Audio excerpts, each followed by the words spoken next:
door groaned open just enough for them to slip through. They shoved it wider and stepped inside. The chamber beyond was enormous. Rows of metal bunks, storage lockers, old crates stacked against the walls. A full underground bunker complex.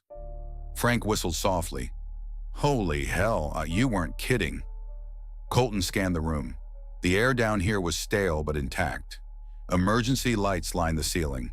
Dead now, but once part of a functioning system. 40 personnel capacity suddenly seemed believable. Frank turned slowly. This place could actually work. Then, Colton's flashlight hit something on the wall. Writing, not old military stencils. Newer, scratched into the concrete. Frank read it first. Do not open lower level. They both stared at the words. Frank frowned. That's comforting. Colton stepped closer. Below the warning was a heavy reinforced door leading down a metal staircase. Lower access restricted. The handle was sealed with a rusted metal bar. Frank crossed his arms. Okay, now I'm curious. Behind them, the infected reached the blast door. Hands slapped against the steel. The dead had followed them this far. Colton turned back to the entrance. We close it. They shoved the massive door shut. Clang. Frank spun the wheel. The lock slammed into place. Silence returned. For the first time since Savannah fell, they were safe. Frank leaned against the wall, breathing hard. Well, he gestured around the underground bunker. You got food? Colton started checking crates. Let's find out. One by one, he pried open the old containers. Military ration packs, water drums, emergency supplies. Some ruined, but many still sealed. Frank stared. You just found the best hideout on the East Coast. Colton almost smiled. Then, a sound echoed from below the sealed staircase door. A deep metallic thud. Both men froze. Another thud followed. From the lower level, something hit the door from the other side. Frank looked slowly toward Colton. You said nobody knew about this place, right? Colton stared at the sealed door and didn't answer. The sound came again. Thud. Not loud, but heavy. Like something large striking metal from the other side of the reinforced door. Frank slowly lowered the shotgun. Well, that's not great. Colton stood staring at the door marked Lower Access, restricted. The rusted metal bar still sealed it shut. The warning scratched into the wall above it seemed to glare at them. Do not open lower level. Another thud echoed through the bunker. Dust drifted from the ceiling. Frank rubbed the back of his neck. So, options. Colton didn't take his eyes off the door. Option 1, Frank said. We ignore that door forever. Colton nodded. I like that option. Option 2, Frank continued. Whatever's down there eventually breaks through. Another thud answered him. Frank sighed. And I hate option 2. Colton finally turned away from the door. Let's focus on surviving today. Frank looked relieved. Best sentence I've heard all morning. They spent the next hour exploring the bunker. The deeper chamber turned out to be far bigger than Colton remembered. Rows of bunk beds lined the walls, dusty but intact. Old supply lockers held emergency blankets, tools, and stacks of military ration packs sealed in thick plastic. Frank cracked one open. Chicken and rice. Expiration date, 1983. He sniffed it. Smells fine. Colton looked skeptical. You eat it first. Frank shrugged and took a bite. He chewed thoughtfully. Actually not terrible. Colton opened another crate. Inside were sealed water containers. Still full. Still drinkable. For the first time since Savannah collapsed, hope flickered in his chest. This place could keep us alive for months, he said quietly. Frank nodded. Maybe longer. Then Frank froze. Colton. Colton turned. Frank was pointing toward a far wall of the bunker. A metal cabinet hung open. Inside, rifles, old military weapons, but clean and sealed in protective grease. Colton stepped closer. M16 rifles. Boxes of ammunition stacked neatly beneath them. Frank grinned. Now we're talking. Colton lifted one carefully. Heavy, but functional. This bunker was meant for soldiers. Frank grabbed another rifle and checked the chamber. Then soldiers we are. They spent the next hour organizing supplies. Food stacked near the bunks. Water barrels lined up against the wall. Weapons laid out on the long metal table. For the first time since the outbreak, they had control. They had shelter. They had a fighting chance. Then, thud. The sound came again, louder this time, from the sealed door. Frank slowly looked over his shoulder. You know, another thud shook the metal bar across the door. That thing hasn't stopped. Colton walked slowly toward the staircase. The reinforced door vibrated slightly under the repeated blows from below. Something was definitely down there. Something strong enough to shake steel. Frank joined him. Could be infected, he said. Colton shook his head. They don't hit doors like that. Another thud. This one harder. Frank frowned. Then what the hell is it? Colton crouched near the door. The metal was scratched.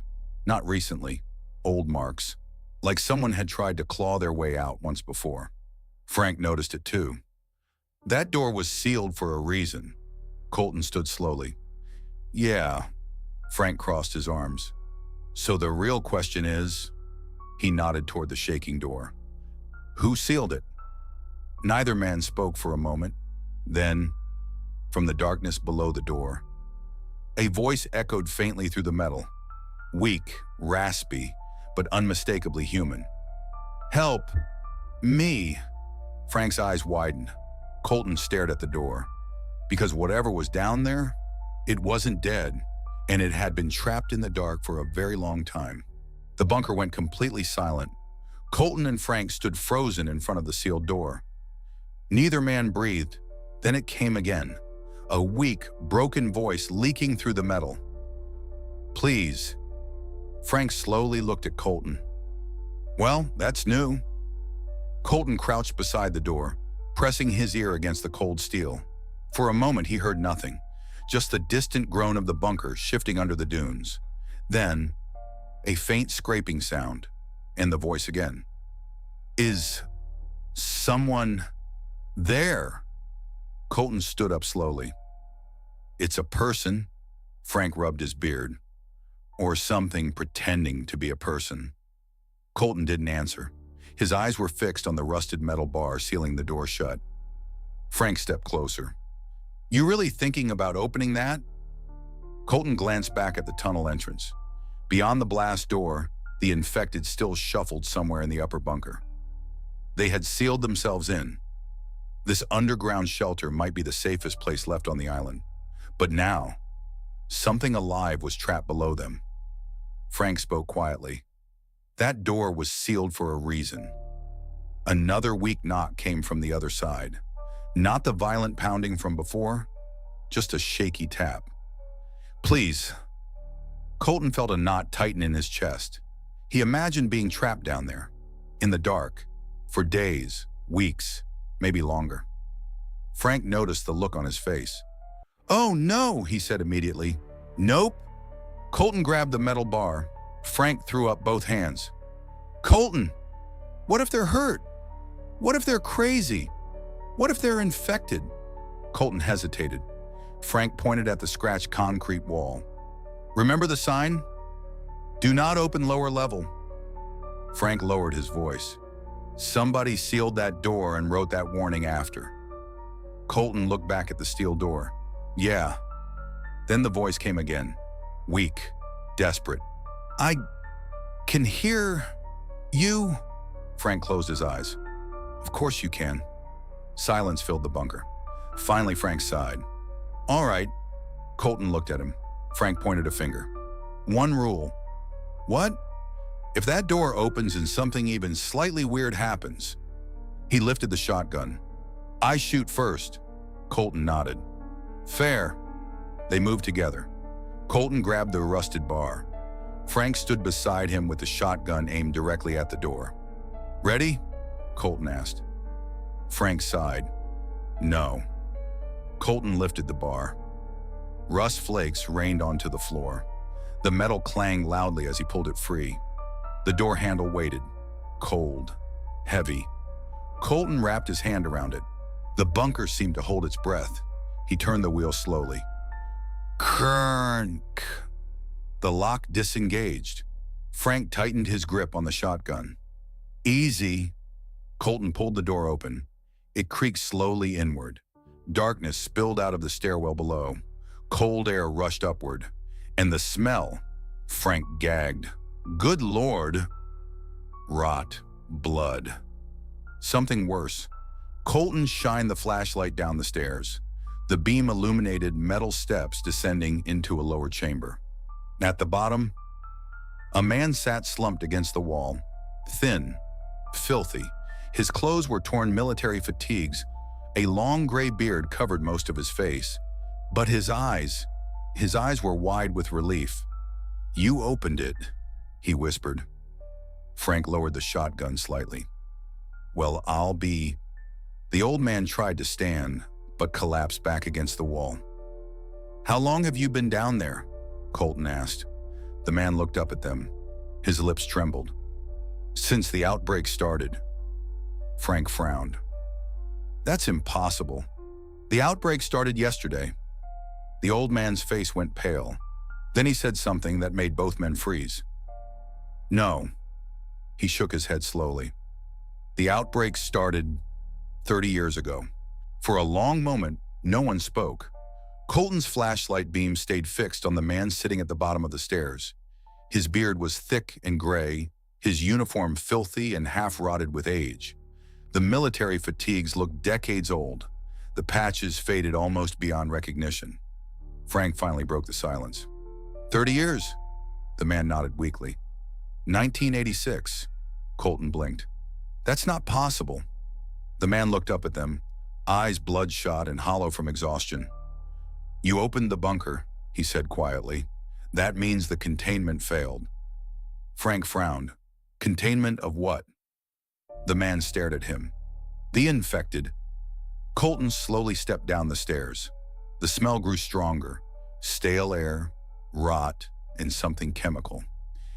"You're saying the zombie outbreak started 30 years ago?" The man laughed weakly. "We didn't call them zombies." Frank crossed his arms at the top of the stairs. "What did you call them?" The man swallowed. "Subjects." Colton stopped halfway down the staircase. "You were military." The man nodded. "Army Biological Containment Division." Frank groaned. "Oh, fantastic." The old soldier pointed weakly toward the dark chamber behind him. "This bunker wasn't a shelter." Colton felt his stomach sink. "What was it?" The man closed his eyes. "It was a laboratory." Silence filled the stairwell. Frank spoke first. "You're telling me the military built a zombie lab under Tybee Island?" The man shook his head slowly. "We were studying a pathogen." "What kind?" Colton asked. The man's voice dropped to a whisper. "One that reanimates dead tissue." Frank stared. "You're serious?" The soldier nodded. We found it in remote outbreaks overseas in the 70s. Small clusters, villages wiped out overnight. Colton's mind raced. So the government studied it here? Yes. The man coughed weakly. But it got out. Frank threw his hands up. Of course it did, the soldier continued. A containment breach in 1986. He pointed to the sealed lower chamber behind him. We locked the infected down there. Colton slowly turned his flashlight toward the darkness behind the soldier. Metal cages lined the room. Broken restraints hung from the walls. And on the far side, a thick, reinforced door hung partially open. The old soldier whispered something that made Colton's skin crawl. They're gone. Frank stiffened. Who's gone? The soldier looked up at him. The original infected. Colton's heart began pounding. You said you've been down here since the outbreak. The man nodded. I sealed the door when they escaped. Frank frowned. Wait, if they escaped 30 years ago, Colton finished the sentence. Then what just happened in Savannah? The soldier's expression went pale. That wasn't the first outbreak. Frank's eyes widened. You're saying this has happened before? The old soldier nodded slowly. Several times. Colton felt a chill run through him. And the government covered it up. Yes. Frank rubbed his temples. This just keeps getting better. Colton looked around the old laboratory. Why were you still down here? The soldier stared at the floor. I was guarding something. Frank immediately straightened. Oh no. Colton slowly turned the flashlight toward the far wall. There, bolted to the concrete, stood a heavy steel containment vault. A large biohazard symbol was painted across it, and scratched across the metal door were the words, Project Black Tide. Frank whispered, Please tell me that thing is empty. The soldier shook his head slowly. No. Colton felt his stomach drop. What's inside? The soldier looked directly at him. The original strain. Silence fell over the bunker. Then, a faint cracking sound echoed from the vault. The biohazard container door trembled slightly. Frank raised the shotgun again. You've got to be kidding me. Because something inside the containment vault had just moved. The vault creaked again. A slow metallic tick, tick, tick, like something tapping from inside. Colton's flashlight beam trembled slightly as it lit the massive steel container bolted to the wall. The faded biohazard symbol looked almost black with age. Frank slowly raised the shotgun. You hear that, right? The old soldier nodded weakly from the floor. It's waking up. Frank stared at him. Waking up? Colton stepped closer to the vault. Define waking up. The soldier coughed and wiped his mouth. The original host never fully died. Frank looked at Colton. I hate every word in that sentence. Another tap came from inside the container. Then something scraped against the steel. Long, slow, like nails dragging across metal. Colton felt the hair on his neck rise. You kept it alive? The soldier shook his head. No, it stayed alive. Frank let out a disbelieving laugh. That's worse. Colton crouched beside the vault, studying it. Heavy locking clamps surrounded the door. Most of them were still sealed, but one had broken loose. The metal latch hung bent outward. Frank noticed it too. The soldier whispered hoarsely. The infection evolved in that host. Colton turned. What do you mean evolved? The soldier looked terrified. It learns. Frank immediately backed up 2 steps. Nope. Another thud shook the vault, harder this time. Dust fell from the ceiling. The steel door bulged outward slightly. Frank raised the shotgun fully now. Tell me this thing can't get out. The soldier didn't answer. Colton stared at him. Tell me. The man finally spoke. The vault was built to contain it. Frank exhaled in relief. Good, the soldier added quietly. Unless the locking system fails. Frank closed his eyes. Of course. Behind them. A distant sound echoed through the bunker. The infected, still shuffling in the upper levels, still trapped behind the blast door. Colton's mind raced. If this thing broke free down here, they'd be trapped between two nightmares. Frank gestured at the container. So we shoot it through the door. The soldier shook his head. Bullets won't stop it. Frank frowned. What will? The old man pointed weakly toward a control panel mounted beside the vault. Incineration protocol. Colton followed the gesture. A rusted switch sat behind cracked protective glass. A faded label read, Biohazard Purge System. Frank stepped closer. That sounds promising. Colton examined the panel. Probably burns the chamber. The soldier nodded. It floods the vault with thermite. Frank smiled. Now we're talking. Then Colton noticed something. The wiring on the panel had been ripped out. Half the cables hung loose. The system had no power. Frank's smile disappeared. Of course it doesn't. The vault shook violently again. Boom. One of the clamps snapped off completely. The door shifted outward another inch. Something inside slammed against it. Hard. The metal dented inward from the impact. Frank stepped back slowly. Okay. He chambered the shotgun. We are officially in a horror movie. Colton stared at the broken purge panel, then back at the vault. There might be another power source in the bunker. Frank looked at him like he'd lost his mind. You want to fix the incinerator while that thing tries to escape? Colton nodded. Because if we don't, he pointed toward the vault door, that thing is eventually coming out. Another massive bang shook the container. The door warped further. From inside, a low sound emerged.